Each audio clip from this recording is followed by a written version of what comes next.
본문의 말씀의 제목도 그렇습니다. 부활하신 예수님 만나면, 당연히 부활하신 예수님을 만나면 삶이 새로워지고 새로운 시작이 되어지고 과거의 모든 것들이 다 씻겨 나가고 새 출발이 가능케 되는 것이지요. 지난주에 우리가 종려주일 예배를 드렸습니다. 종려주일로 시작을 해서 백성들의 민심은 예수에게서 다 등을 돌렸습니다. 주님께서 그렇게 복음에 대해서 외치고 말씀해 주셨음에도 불구하고 알아듣고 믿는 사람이 거의 없었지요. 제자들까지도 다 돌아설 정도였으니까 예수님에 대한 민심은 싸늘하게 식은 상태였습니다. 이런 상황에서 예수를 믿는다는 것이 과연 소망이 있느냐 하는 회의심마저 드는 그런 상황이었지요. 3년간 예수님과 함께하며 따라다녔는데 모든 희망이 하루아침에 무너졌습니다. 자, 3년간 함께 했는데 희망이 무너졌다. 비근한 예를 들어본다면 아마도 3년간 매일같이 만나면서 사귄 남녀가 헤어졌다면 그 헤어짐의 상처와 아픔이 오래 갈 거예요. 사람이 어떤 충격적인 사건을 접하면 그 충격이 평생을 괴롭히는 경우가 참 많습니다. 이것을 심리학에서는 외상 후 스트레스다 이렇게 말을 하지요. 과거에 경험했던 충격적인 사건이나 생명의 위협을 받은 사람은 그 사건 이후에도 지속적으로 자율신경계 및 인지기능에 이상이 오고 울적하고 깜짝깜짝 놀라고 불안 증세를 계속 보여갑니다. 이것을 외상 후 스트레스라고 하지요. 대부분의 목사들이 다 그렇지만 저 역시도 예배 드리는 것을 아주 생명처럼 여깁니다. 제 마음속에는 예배에 대해서만큼은 예배는 생명이다. 이건 생명이다. 죽고 사는 문제다. 예배는 반드시 하나님 앞에 드려야 한다. 그걸 저는 아주 철칙으로 삼고 살아갑니다. 그래서 가급적이면 새벽 예배도 안 빠지려고 저는 노력을 해요. 그런데 지내다 보면 1년에 한두 번은 꼭 실수를 해서 새벽 예배에 못 나올 때가 있습니다. 한 번 새벽 기도를 못 나오면 하나님 앞에 얼마나 죄송한지 몰라요. 또 그날 새벽 예배에 왔다가 말씀 듣지 못하고 돌아갔을 그 성도들을 생각하면 또 얼마나 미안한지 몰라요.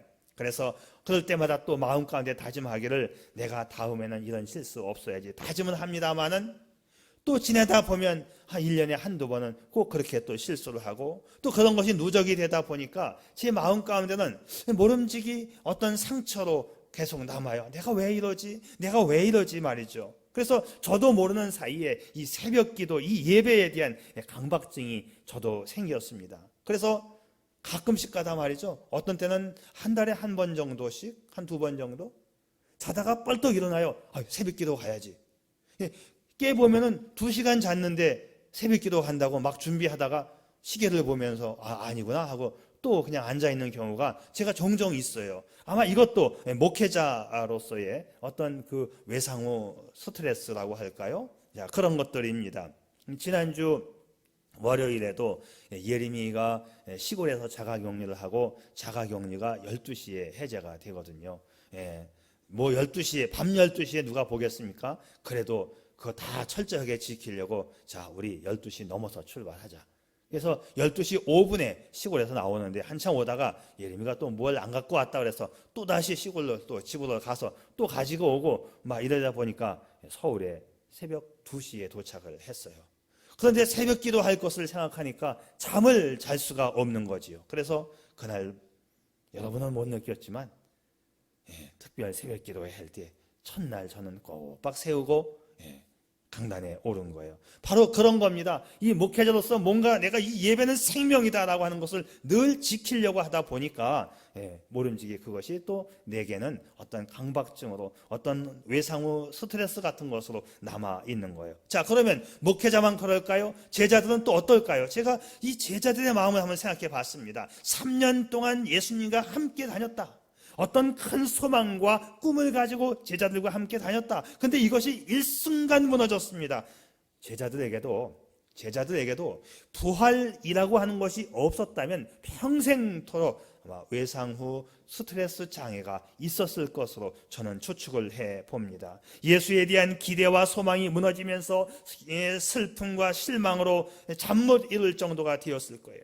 자, 오늘 말씀에는 두 제자가 실망과 슬픔 그리고 낭망을 하여 자기의 고향 엠마오로 가고 있습니다. 가면서 두 제자가 말을 주고받지요. 난 말이야, 예수께서 그토록 허무하게 죽을 줄 몰랐네. 누가 아니래. 우리 민초들의 희망이고 백성들의 구세주가 될 줄 알았지. 에이, 다 꿈이고 망상이었어. 야, 자, 빨리 갑시다. 괜히 우리가 잡히면 우리도 죽음을 면치 못할 테니까 빨리 갑시다. 막 이런 얘기를 나누면서 자기의 고향으로 가는데 그 마음이 얼마나 상심되었겠어요. 지나온 세월이 3년이고 매일같이입니다. 3년 동안 매일같이. 이 상심한 마음이 깊어지면 그 마음의 상처로 인해서 정상적인 생활이 불가능해지는 겁니다. 제자들에게도 저는 이 외상후 스트레스가 분명히 생길 수 있는 소지가 충분히 있었다라고 저는 생각합니다.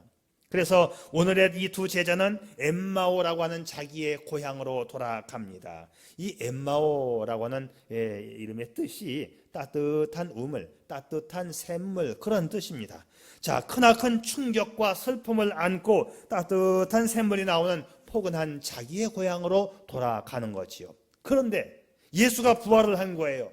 자기들이 길을 가고 있을 때에 옆에서 동행을 하면서 성경 말씀을 설명하시던 분이 부활하신 예수님이셨던 것입니다. 부활하신 예수님을 깨닫는 순간 그들의 삶이 순식간에 바뀝니다. 이 트라우마가 완전히 치유가 되는 거예요. 자, 여러분, 이런 말씀이 있죠. 신앙의 방황은 좋은 교회를 만나면 끝이 나고 반석교회, 인생의 방황은 예수를 만나면 끝난다. 할렐루야. 자, 얼마나 우리가 돈을 벌었느냐가, 얼마나 출세했느냐가 중요한 것이 아니라 주님을 만나야 인생의 방황이 끝나고 인생의 새 출발이 가능하게 되는 것입니다. 여러분, 인생의 방황 끝내고 싶습니까? 예수님 만나시기를 축복합니다. 엠마오로 가는 이 여정이 상징하는 바는 인생 여정 같아요. 인생 여정의 삶의 중심과 질서를 잡아주고 지친 삶을 회복시키는 데는 예수를 만남이 절대적인 것을 오늘 우리는 말씀을 통해서 깨닫게 됩니다. 주님이 말씀하셨죠. 보라, 내가 세상 끝날까지 항상 너희와 함께 하겠다. 자, 주님이 함께 해주시겠다. 여러분, 인생 여정의 동반자 되시는 그 예수, 부활하신 그 예수님 만나시기를 축복합니다. 기독교는 절망으로 끝나는 종교가 아닙니다. 그 안에 희망이 있어요.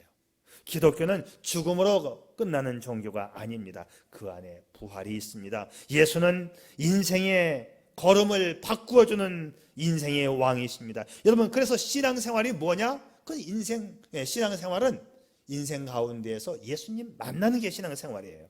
예수님이 길이고 그분 만나면 안 보이던 길이 보입니다. 예수님이 생명이십니다. 그 안에 영원한 생명이 있습니다. 예수님이 기쁨이고 행복입니다.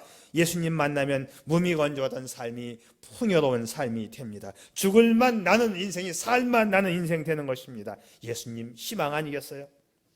예수님 만나면 절망이 변하여 희망이 되는 거지요. 반드시 우리에게 찾아오시는 부활의 주님 만날 수 있기를 축복합니다. 자, 예수님을 만나면, 부활의 주님을 만나면 어떤 변화가 일어나는지 오늘 말씀이 우리에게 보여주는데 영적인 눈이 열리게 됩니다.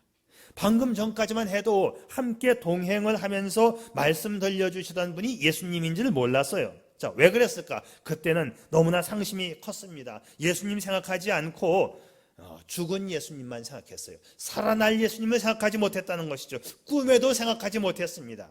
15절과 16절을 보게 되면 예수께서 그들과 동행하고 계셨지만 눈이 가리워져 보이지 않더라 했어요. 눈이 가리워져서, 여기 가리워졌다는 말의 뜻은 굳게 붙잡혀 있다 그런 뜻이에요. 자, 뭐에 붙잡혀 있어요? 자기들의 판단과 의식에 굳게 붙잡혀 있어서 생각이 바뀌지 않는 걸 말합니다. 나는 이거야. 내 판단은 이거야.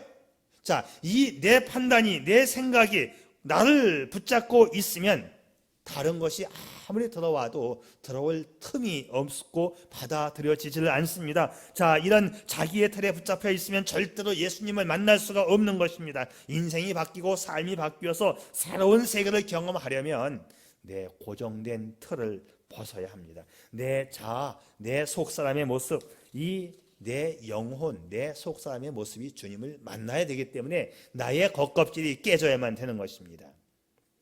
길을 가던 두 제자는 예수님이 왔을 때에 그냥 같은 방향으로 가는 동네 사람이거니 막 그렇게 생각을 했던 거예요. 그러나 하나님의 말씀을 듣고 예수님과 저녁 만찬을 하는 중에 눈이 열려지게 되면서 그분이 부활하신 예수님이라는 것을 알아보게 되었어요. 자, 31절 말씀은 이렇게 되어 있습니다.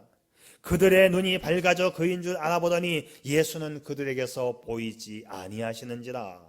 여기서 이 밝아졌다, 열렸다 그런 뜻입니다.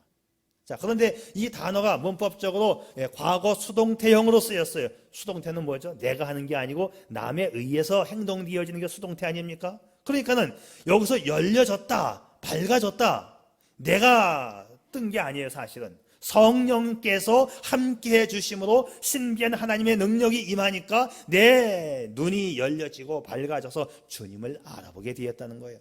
그러니까는 우리가 주님을 알아보는 일, 내가 주님을 믿는 일도 사실은 내가 하는 것 같지만 사실은 성령이 작용해서 내가 주님을 알게 되고 바라보게 되고 깨닫게 된다는 것이지요. 자, 성령께서 깨우쳐 주시고 이해시켜 주시는 역사가 있을 때에만 하나님을 알게 되는 것입니다. 그러니 우리가 정말 이렇게 하나님을 바로 깨닫고 예배하는 신앙을 가진 것이 얼마나 축복입니까? 잘못된 신천지 이만희 교주를 따라가지 않고 말씀에 근거한 하나님을 따라갈 수 있도록 성령 하나님께서 나를 인도하고 계시니 이 얼마나 축복입니까? 할렐루야. 그런데 여기서 아주 재미있는 표현이 하나 덧붙여 있어요. 깨닫는 순간 제자들이 부활하신 예수님이네 하고 깨닫는 순간 예수님은 보이지 아니하였다. 사라져 버렸습니다.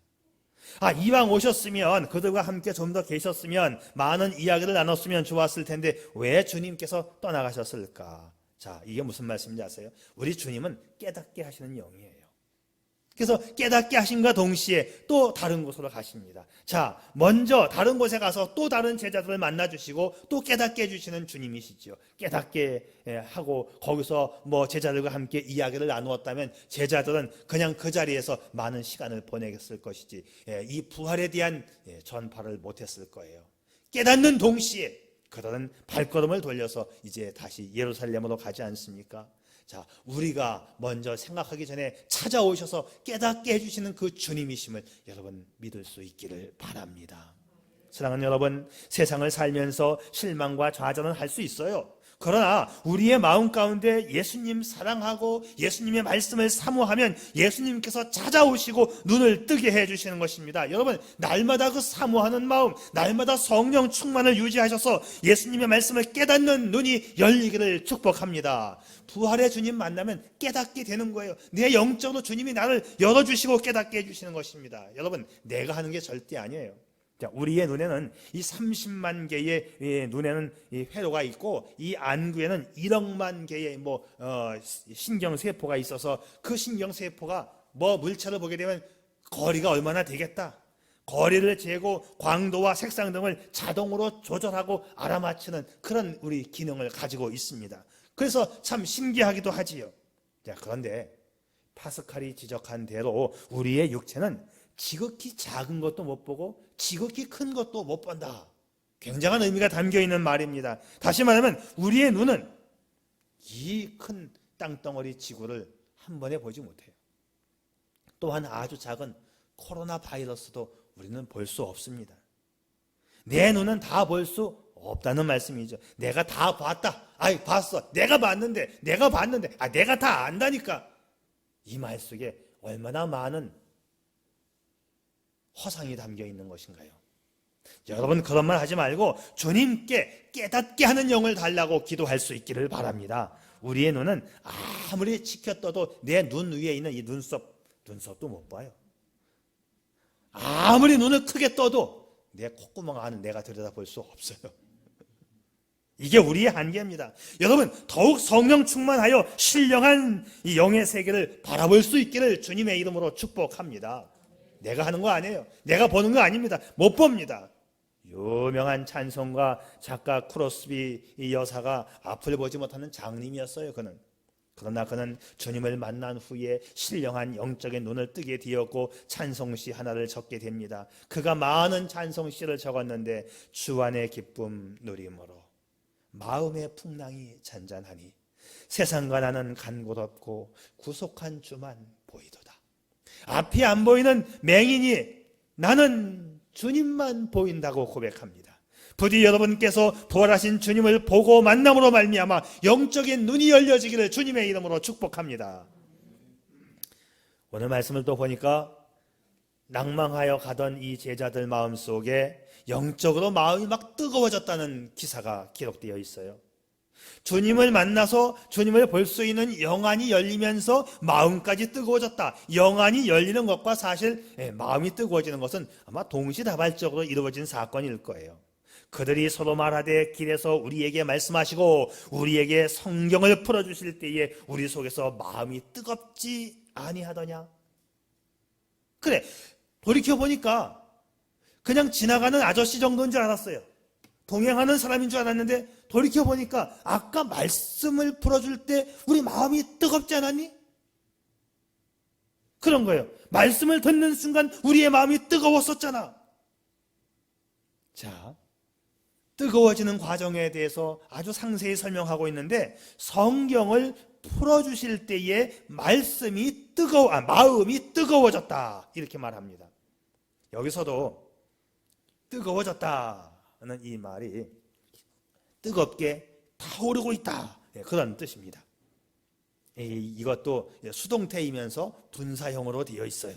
성령에 의해서 내가 뜨겁게 된 것이 아니라 성령에 의해서 뜨겁게 되어 있고 지금도 계속적으로 막 불타오르는 이 분사형이에요. 성령에 의해서 마음이 뜨겁게 막 불타오르고 있는 그런 표현으로 성경이 기록되고 있습니다. 다시 한번 주목할 것은 성경을 해석해 줄 때, 내가 말씀을 들을 때 내 마음이 뜨거워졌다, 내 마음이 감동되었다 그런 뜻이죠. 신앙에서 가장 중요한 것은 말씀이고 말씀에 대한 깨달음입니다. 여러분 신앙생활에 문제가 생기고 열심히 쉬어갈 때 이 문제 어떻게 해결합니까? 가장 좋은 해결책은 하나님의 말씀으로 돌아가는 것입니다. 성경 말씀 읽을 때 우리의 마음이 뜨거워질 줄 믿습니다. 자, 그러니까 우리의 신앙생활은요, 시작도 말씀이고 열매를 맺는 그 마지막도 말씀입니다. 부활의 주님은 오늘도 우리와 함께 하시고 우리에게 말씀하십니다. 주님의 말씀으로 마음이 뜨거워지시기를 바랍니다. 마음이 뜨거워지지 않으면 매사가 하기는 해도 억지가 되죠. 억지로 하면 피곤해질 수밖에 없습니다. 그런데 마음이 뜨거워서 감동을 가지고 하면 기도도 잘 됩니다. 마음이 뜨거워서 봉사하면 오히려 기쁩니다. 마음이 뜨거워서 성경 보면 시간 가는 줄 모릅니다. 마음이 뜨거워서 기쁘면 교회 오면 기뻐서 날뛰게 되지요. 마음이 뜨거워서 전도하면 전도하다가 욕먹어도 괜찮아요. 사도행전에 보게 되면 마음이 뜨거워진 제자들이 복음을 전할 때에 막을 자가 아무도 없었어요. 사도행전 기록에 의하면 전도 활동을 하면서 옆 사람들이, 이웃 사람들이 지켜보면서 우리 전도자들, 제자들을 향하여서 세상을 뒤집는 사람이라고 했어요. 매를 맞아도 옥에 가도 그들은 이 뜨거움 때문에, 열정 때문에, 감동 때문에 그들은 세상을 뒤집는 사람으로 전도에 동참했었지요. 유대인의 박해가 그들의 전도를 중단시키지 못했고 로마의 총칼도 그들이 외치는 부활의 행진을 결코 막을 수 없었습니다. 자, 이제 부활의 주님으로 인해서 마음이 뜨거워짐으로 인생의 방황을 끝내고 주님을 향하여 무섭게 달려가는 우리 반석교회 성도들 될 수 있기를 축복합니다. 어떤 그 조크 하나가 생각이 나는데요. 우스갯소리가 생각이 나요. 어떤 분이 늘 얼굴이 구겨지고 일그러진 모습으로 살아가고 있어요. 전에는 안 그러는데 요즘 책을 내에 보니까 그냥 얼굴이 그냥 막 일그러진 상태예요. 원인이 뭘까 생각을 해보니까 며칠 전에 아내가 보약이라고 차를 끓여줬는데 이 차를 먹고는 얼굴이 구겨진 거예요. 그 차 이름이 뭐냐면 구기자차. 얼굴이 구겨졌어요. 구기자차. 이 구기자차를 먹어가지고 얼굴이 구겨졌구나. 이것을 남편도 알게 되고 아내도 알게 되었어요. 그래서 지혜로운 아내가 다시 어떤 음식을 해줬는데 원래의 모습으로 돌아갔다는 거예요. 무슨 음식인지 아세요? 피자를 먹었더니 얼굴이 펴졌다는 거 아니에요. 피자를 먹으면 얼굴이 잘 펴지는지는 모르겠지만 부활하신 주님을 인격적으로 만나면 인생이 펴질 줄 믿습니다. 오늘 이것이 우리에게 보여주신 하나님의 말씀이에요.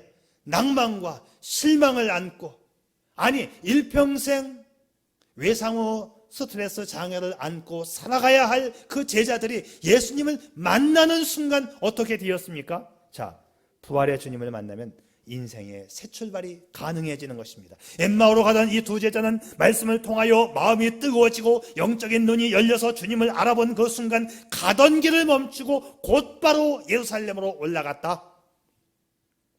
언제 실망했고, 언제 낙심했고, 언제 좌절했나 싶게 부활하신 주님을 만나면서 인생의 새 출발을 하게 됩니다.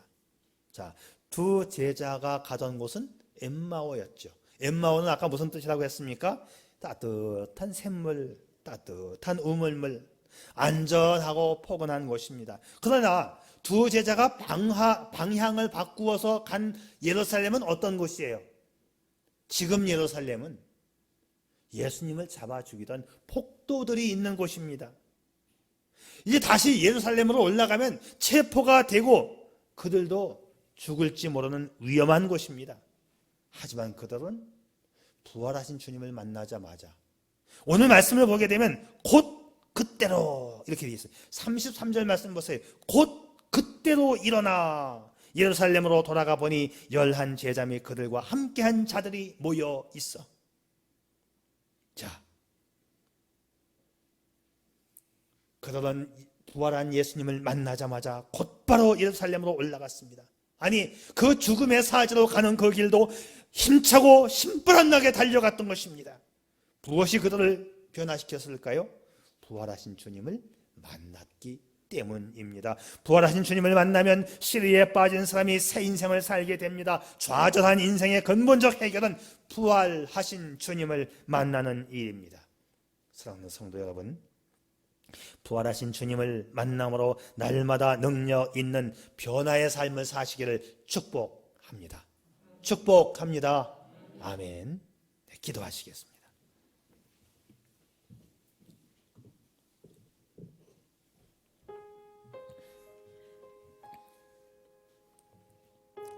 신앙생활이 무엇일까요? 신앙생활은 예수님과 함께 살아가는 생활입니다. 우리는 예배 중에 또는 기도 중에 또는 성경 묵상 중에 또는 사랑의 실천을 통해서 그 외에도 여러 가지 방식으로 예수님을 만나고 예수님과 대화하고 예수님과 함께 살아갑니다. 주님이신 예수님께서는 언제나 우리와 함께 계신다는 그것, 그리고 그와 함께 살아가는 것, 이것이 우리의 믿음입니다. 믿는 자들에게는 예수님께서 실제로 그들 가운데 함께 존재하시지요. 두 제자는 깊은 낙심 가운데 있었지만 부활하신 예수님을 만난 것으로 인해서 삶의 전환점을 맞이하게 됐습니다. 부활하신 예수님을 만난 순간 곧바로 예루살렘으로 돌아가서 자기들이 부활하신 예수님을 만났다는 것을 증언했습니다. 혹시 여러분의 삶이, 여러분의 신앙생활이 단조롭거나 활력을 잃지 않았는지요? 믿음의 길을 걸어가다 보면 중간에 십자가를 만나기도 하지만 때로는 좌절도 하게 됩니다. 하지만 끝까지 잘 걸어가면 부활과 생명을 누리게 될 것입니다. 부활하신 주님을, 또 그분의 말씀을 가슴에 담음으로 삶의 변화가 일어나고 새 출발되기를 축복합니다.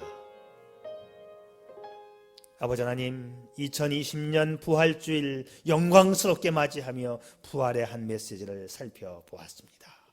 아버지, 우리 마음 가운데 영원히 부활신앙이 불타게 도와주시고 날마다 새롭게 주님을 향하여, 세상을 향하여 달려가게 해 주시옵소서. 예수님의 이름으로 기도 올리옵나이다. 아멘.